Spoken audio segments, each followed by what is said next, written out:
નમસ્તે મિત્રો, આપનું ધાર્મિક વાર્તા ચેનલ પર સ્વાગત છે। સબસ્ક્રાઇબ કરો, લાઇક અને શેર કરો। ધાર્મિક વાર્તાને સબસ્ક્રાઇબર્સ કરો। સિંહ રાશિ અને શનિદેવની વાર્તા જાણવાનો આહવાન એક દુર્લભ પરિપ્રેક્ષ્યમાં થઈ શકે છે।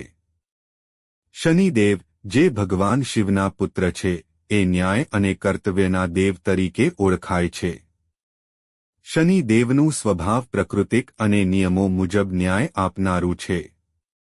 એક વખત સિંહ રાશિના લોકો શનિદેવને એક વાર દયા પ્રેરિત કરવા માટે ધ્યાને લાવ્યા। તેઓએ તેમના પરિસ્થિતિને સારી બનાવવા માટે શનિદેવની કૃપા માટે પૂજા અને ઉપાસના આરંભ કરી। શનિદેવ, જેમણે દરેક કામના પરિણામ માટે પીડાને સક્રિય રીતે નિયંત્રિત કર્યું છે, તેમણે એવી સૂચના આપી કે જીવનમાં ઉત્તમ પરિણામ માટે સચ્ચાઈ અને કર્તવ્યને અનુસરો।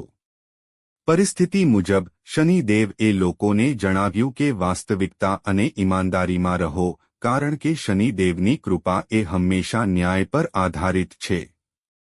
આ રીતે સિંહ રાશિ અને શનિદેવની વાર્તા એ જીવનમાં શ્રેષ્ઠ માર્ગદર્શન અને સત્યના પાલન પર આધારિત